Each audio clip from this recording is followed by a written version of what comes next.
Bismillahirrahmanirrahim. Assalamualaikum dan selamat sejahtera.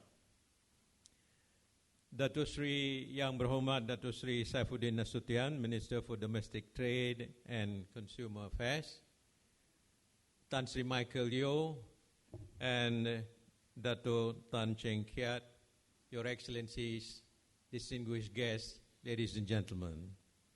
I'm privileged to be welcoming the Minister for this luncheon address. And between this session and the lunch, I do not want to prolong your hunger. Just to make sure, we are starting this a little bit late, 15 minutes past the scheduled time. But this is on account of the tremendous response that I think we have had in the last session, which conveniently illustrates the fact that politics takes precedence over economics. Or lunch. Whatever it is, my job is actually twofold. One is to welcome, although they say that I'm supposed to give some welcome remarks and a little bit of introduction to what we are anticipating in this economic summit on the economic strategies and outlook, agenda for 2020 and beyond.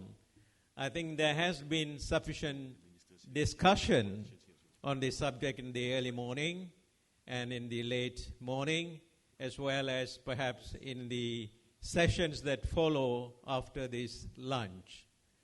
Suffice just for me to say that in terms of economic achievement, Malaysia has not done not too badly when we compare the past history. Somewhere along the lines, there seems to be some misjudgments and some misdirections perhaps, which has given rise to the sort of quagmire that we are facing currently.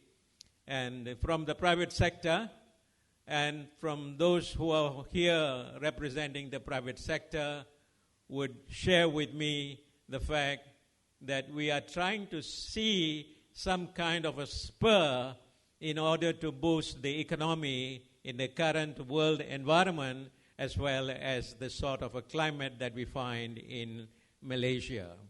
And perhaps the Minister would be able to give some insights from the domestic trade point of view, because people say that consumption-driven economic performance may be able to kickstart the economy in some ways. So let me not add further than once again welcome the Minister, and it is your privilege and my honor to invite Datuk Seri Saifuddin Nasution to address you. And I might just add, before he takes the rostrum, to say that he is representing here as the Minister and not from the political party that he is representing. So with that caution, you are invited, sir. Assalamualaikum warahmatullahi wabarakatuh dan selamat petang pengurusi majlis, Dev kehormat, rakan saya Datuk Iqbal Router, Tan Sri Michael Yeo, Datuk Tan Cheng Kiat, rakan-rakan saya yang berhormat, Datuk Nancy Shukri, Maria Chin, Saudara Tian Chua, sahabat saya T. Len K. Gembira dapat berjumpa lagi sekali. Sahabat saya Dr. Danielson Jaya Surya. Saya dipahamkan bertindak sebagai moderator tadi. I'm very sure that you have gone through a very lively and exciting session, which involved the four great panelists just now. And as what has been mentioned by Mr. Iqbal, I'm here as a domestic trade minister, and I will strictly follow the text. I'm not here as a Keadilan Secretary General. And first, it is indeed a great honor to be invited and given an opportunity to deliver a keynote address before such an esteemed and distinguished gathering of outstanding luminaries. I would like to commend the efforts undertaken by the organizers for organizing this event.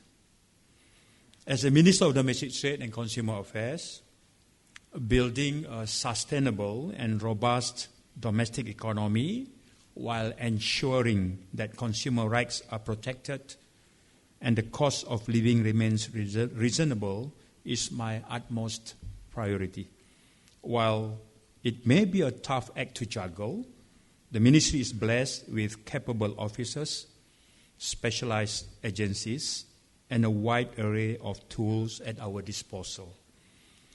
It goes without saying that today's modern businesses are getting more complex than ever. The advance of new digital technologies has created jobs and industries that we have never heard of a mere few years ago. However, it also means that there is a multitude of emerging challenges in the market that will eventually affect the cost of living, and the most vulnerable group to these changes is none other than consumers, you and me. Then comes the million-dollar questions. What are some of the initiatives taken by the government to protect consumers? Ladies and gentlemen, to this we say that the government has persistently taken action to alleviate the cost of living of the rakyat in many ways. To date, for example, we have more than 14 laws to protect consumers. Certainly, we can't speak about the cost of living without mentioning the prices of necessities. It has been established that the prices of goods and services are one of the main issues that keep coming up and again, due to the fact that consumers are price sensitive. For that reason, the government has laws like the Price Control and Anti-Profiteering Act 2011 that allows us to handle the issues of sellers who take excessive profits on goods and services. However, price controls can only do so much. As recently noted in the 21st edition of the World Bank's Malaysia Economic Monitor, administrative price controls are relatively blunt instruments, and there is a need to focus on promoting market competition in the long run. It is thus no surprise that the governments in the late 2000s started to realize that competition law and policy are required to complement government policies in tackling consumer issues at a more holistic level. Ladies and gentlemen, in a competitive market condition, economic operators will compete vigorously with one another in various creative ways to win the hearts and minds of consumers. Business owners compete on price to outmaneuver their competitors by trying to offer attractive prices while maximizing profit. Businesses innovate to come out with new and better quality products that offer superior value for money to consumers. Business owners also promote their products aggressively so as to increase the presence of their brand in the market, which indirectly offer consumers a wide range of options to choose from. All these are the result of healthy competition between different economic entities that ultimately spur competitive pricing, better quality, and wider option in order to win the business of the consumer. However, there are instances in which businesses take extreme measures to find a way to circumvent the process of competition in the market. Instead of competing with one another, they form coalition to fix the price of goods and services in the market so as to avoid price wars. One of the contributing factors to price increases is the formation of anti-competitive agreements, or also known as cartels, by unscrupulous groups of business entities colluding to undermine the market. Cartel is the supreme evil of competition that denies the right of consumers to competitive pricing. Not only that, the government is also at risk and indeed a victim of cartels in particular, bid rigging cartels. Like the rakyat, The government is also a consumer. The government is spending billions of ringgit every year to procure goods and services for the sake of providing the rakyat with infrastructure and services. If the business owners are in a dominant position, they could also abuse their dominance to eliminate their competitors or deter future entry by new competitors through unscrupulous practices such as tying and bundling, refusing to supply without commercial justifications, and predatory behaviour such as dumping, selling below cost to eliminate competitors from the market. These are all some of the examples of anti-competitive behaviour that hinder innovation and competition that eventually create harmful monopolies in the future. It also needs to be reminded that monopolies are not always bad, but harmful or wasteful monopolies are. Ladies and gentlemen, in Malaysia, the Competition Act 2010 came into force on 1st January 2012 to promote economic development by promoting the process of competition, thereby protecting the interests of the Malaysian consumers. The Competition Act 2010 prohibits anti-competitive agreements between businesses and abuse of dominant position by businesses. In 2011, MyCC was established with a tagline of promoting competition, protecting you. The message is clear and simple. By promoting competition, it will also mean protecting the interests of consumers. For a start, the strength of competition law and policy lies in three core objectives. Number one, achieving competitive pricing. Number two, offer wider choices. And number three, ensure that choices are filled with quality products or services.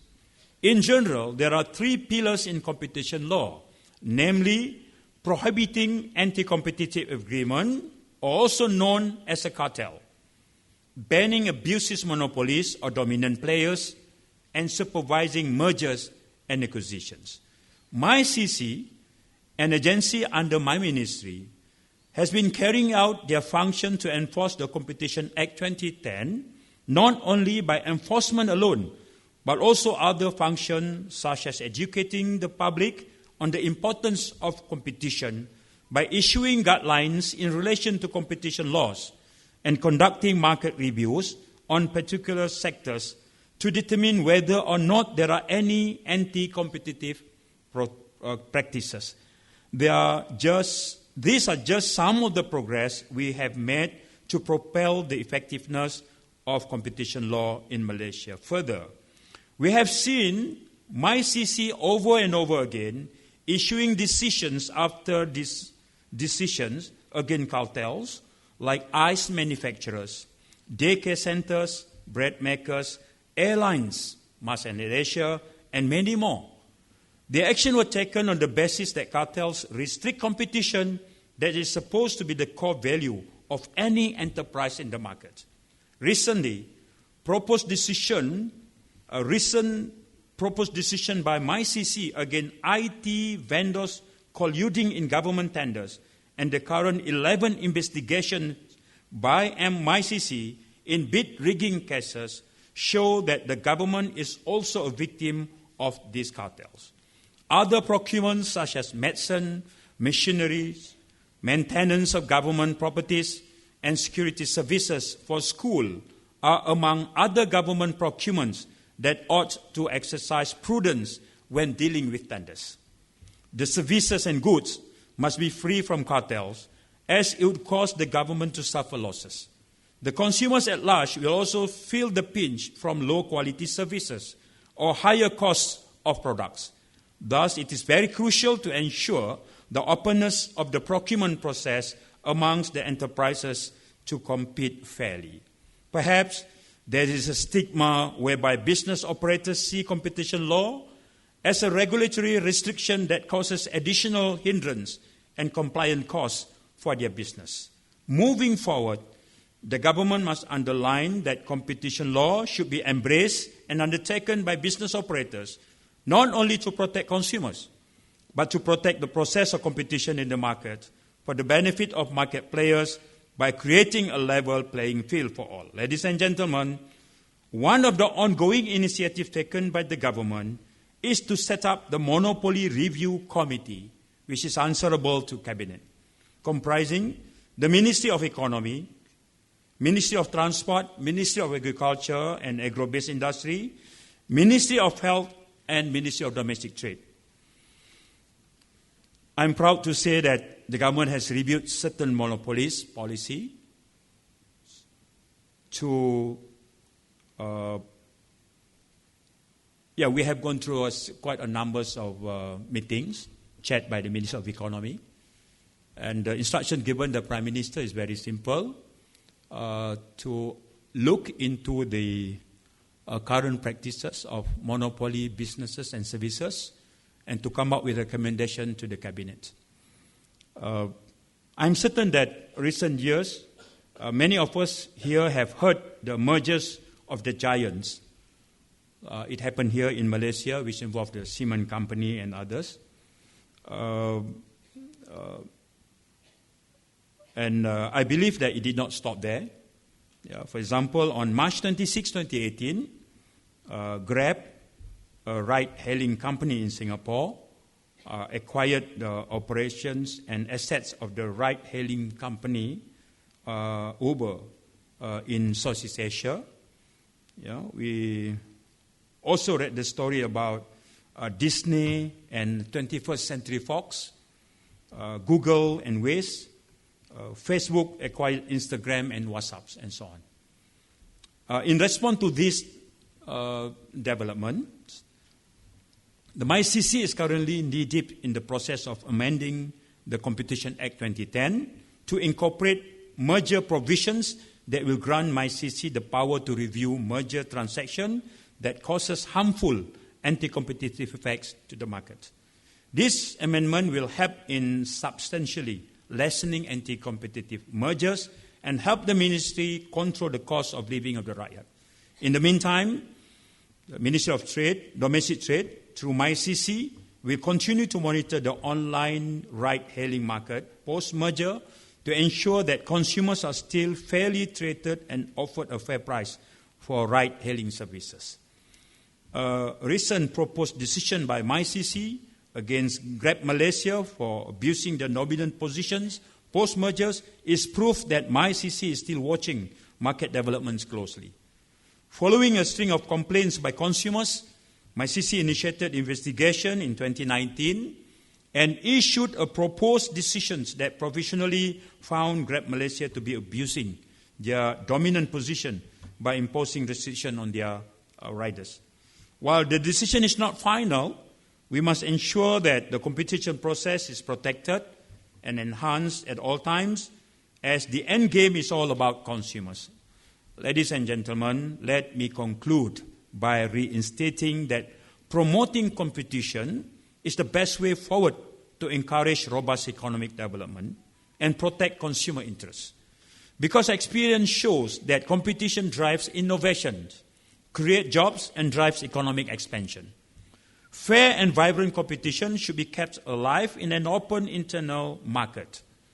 It is a crucial element of the policy mix that can boost Malaysia's growth and bring it up to speed with the rest of the world. I believe there is a much to discuss in today's forum, and I look forward to working with all of you to chart a better path towards stimulating the local and regional economy. I very much look forward to hearing the views and wonderful ideas brainstormed by participants of today's forum. In closing, I once again congratulate our wonderful host for successfully organizing this forum and thank them for inviting me. I wish all the participants today a fruitful, engaging, and successful discussion. Thank you.